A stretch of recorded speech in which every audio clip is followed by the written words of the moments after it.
Hello everyone, and welcome to another Creepy Uploads video.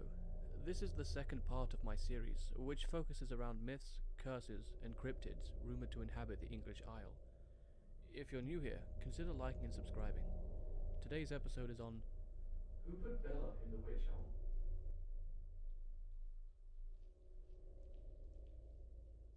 April 18th, 1943. Worcestershire, England. 4 local boys were in Hagley Wood, near to Witchbury Hill, when they came across a large wych elm tree. This tree stood out to the boys, as they were out looking for birds' nests to gather eggs to eat. Food was heavily rationed, as this was during the Second World War, and this tree seemed perfect to house multiple nests. One of the boys thought that climbing the tree would be a particularly brilliant idea, but as he did, he glanced down and realized that the trunk was actually hollow, and he inquisitively stared down when a sordid sight came to his eye. The boy had spotted a skull inside of the tree and, believing it to be that of an animal, immediately set about examining it to see if it would be a cool trophy or talking piece. What met him, however, was deeply uncanny. It soon became clear that the skull in fact belonged to a human being, and the 4 boys, realizing that they were trespassing on private property, simply returned it to its site of rest and all went home for dinner, vowing to not speak of what they had found, lest they be punished for the trespassing. However, upon reaching home, the youngest of the boys, Thomas, had been feeling incredibly uneasy about what he had seen, and ultimately reported to his father what he and his friends had found in Hagley Wood. Shocked by what he had been told, the father immediately contacted the Worcestershire County Police Force to report the incident, and the following morning police were investigating the exact spot that the boy had spoken of. When investigators examined the tree, they discovered an almost complete skeleton. Almost the whole skeleton was present within the tree, with the only missing body part being a hand, which was soon discovered some distance from the tree. There are some theories into this hand, which I'll get into in a little while.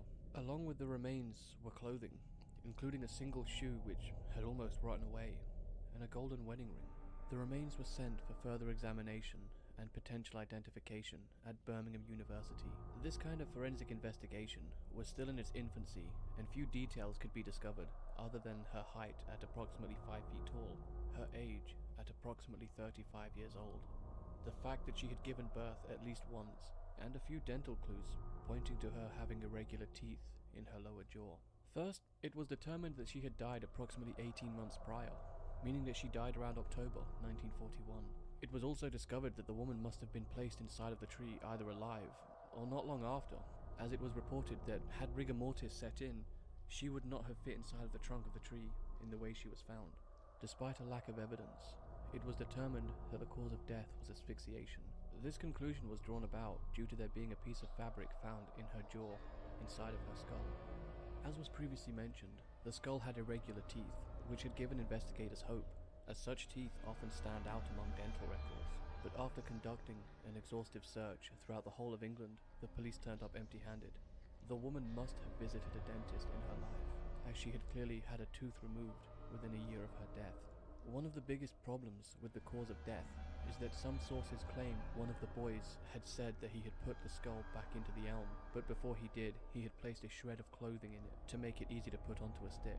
This raises so many questions about how she had actually died, along with the fear that she may have been placed inside of the tree while she was still alive.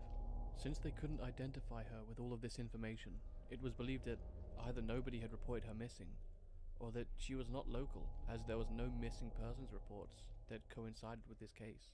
What makes this story a little more chilling is what also gives it its name. 1 year later, in 1944, graffiti began to appear on walls and monuments within the local area that simply said, "Who put Bella in the wych elm?" with some variations instead saying, "Lou Bella." This upset a lot of people, including the police, as it now felt like someone knew who this woman was but would not come forward with anything. Another theory is that this was the work of someone with a sickened sense of humor, but regardless, without any leads to the woman's identity, the name stuck, with the press from then on referring to that woman as Bella or Lou Bella. One theory suggests that Bella may have been involved somehow in some kind of witch or gypsy magic covenant, with some going as far as to believe that Bella was in fact a witch. This theory would help to explain why nobody had been able to identify her, or at least why nobody came forward to report her missing. This has also not been proven, and the only real evidence for this is the fact that the hand had been found so far away from the body. Some theorize that the hand had been scavenged by an animal that had climbed inside of the tree, But this is unlikely, as it was reported that the tree was so tight that any animal that had the power to lift the hand would have likely been too large to exit the hollow at the top with the obstruction of the branches. Stories tell of the occult following a hand removal practice to create the Hand of Glory, which involved hanging a person who had wronged a particular group and then rendering their fat into a candle, among other ingredients. This candle would then be placed into the severed hand to create the artifact, with powers attributed to the artifact, including that it could open any door, paralyze anyone who was given the artifact, and burn until put out with milk. Other theories suggest that the malevolent spirit of a witch could be captured for all eternity to prevent any harm by placing their body inside of a hollow tree. I don't personally believe in this theory of events, but it's definitely interesting nonetheless. Continuing on, in 1953, a woman calling herself Anna from Claverley wrote a letter to journalist Wilfred Byford Jones. The letter simply said, "The wych elm crime, by all means, they are interesting to your readers, but you will never solve the mystery. The one person who could give the answer is now beyond the jurisdiction of earthly courts.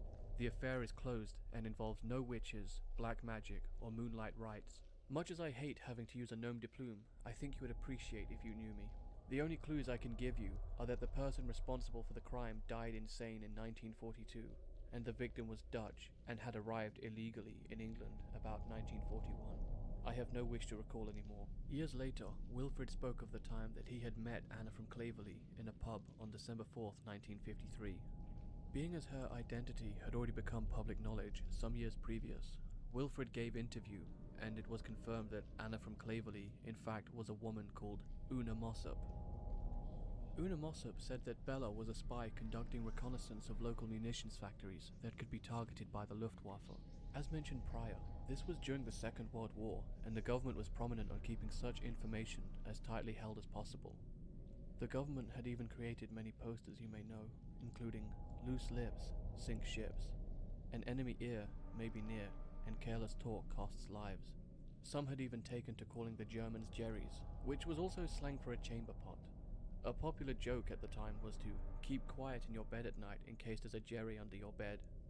It was understandable that such information could really sway the war and give Germany the edge that they would require to deliver a crushing blow to the defenses of England and the Allied forces.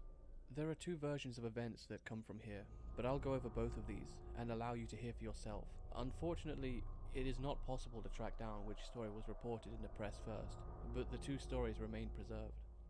The first story is that Una Mossop, the woman interviewed by Wilfred, told police that her then husband, though some stories claim that this was actually her cousin, Jack Mossop, confessed to multiple members of the family that he had been out drinking one night in a local pub when he bumped into both Bella and her Dutch friend, Van Ralt. All three had had a drink, and Bella got so drunk that she had passed out. Both men thought it would be funny to put her into a tree to show her the error of her ways. Unfortunately, it would seem that the tree was too tight for Bella to have climbed out of it, where she eventually died from any number of factors, exposure or suffocation being the major two. This story does actually tie in with the original letters that were sent to Wilfred, with Jack having died in 1942 in a mental hospital. Some sources even claim that he had been having nightmares of skulls in trees, and this caused his breakdown in the first place. What makes this story hard to believe, though, is that Jack had died 10 years previous to this statement being told to the police. This would mean that Una and other members of their family would have known about this for 10 years and not come forward, which did not seem likely at all. Ultimately, police claimed that this story was little more than hearsay and dismissed the case, as by this point Bella had been discovered 12 years prior. The other story that has been told, and is much more widely accepted, is that Jack Mossop had witnessed the death of Bella. In this version of events, Jack had gotten involved in a German spy network where he sold English secrets to the Dutchman Van Ralt. This version of events goes that one night, Jack Mossop had gotten a lift from the Dutch gentleman, Van Ralt, with his girlfriend, Bella. During the ride, Van Ralt had become hostile towards Bella and strangled her to death with Jack in the car. It is not known in this version of events if Jack tried to help Bella or not. What became of this situation was that both men were now in possession of a body which could lead them in very serious trouble and could expose their spy network. They panicked and immediately set upon hiding the body when they discovered the wych elm. This story sounds a lot more logical than the rest, but there is still one more widely accepted theory, one that does not stand as well to scrutiny.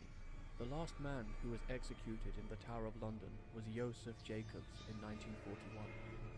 Joseph was a German spy who had been captured parachuting into England and executed under firing squad.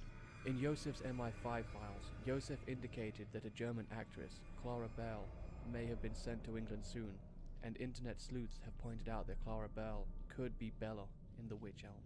There are a few issues with this theory, however. First off is the height. Clara Bell was quite tall at 5'10", while, as was discussed at the beginning, Bella was only approximately 5 feet tall. As well as this, a great journalist discovered in 2016 that Clara had passed away on December 16, 1942, as a result of a drug overdose. The only known connection between Clara and Josef Jacobs was that she had lived close to Josef's parents in Berlin. So, that leaves us where we are today. We are still no closer to knowing the identity of Bella, if Bella was even her real name, and some sources suggest that even her remains have gone missing and have not been located. Thanks for listening. Until next time, stay creepy.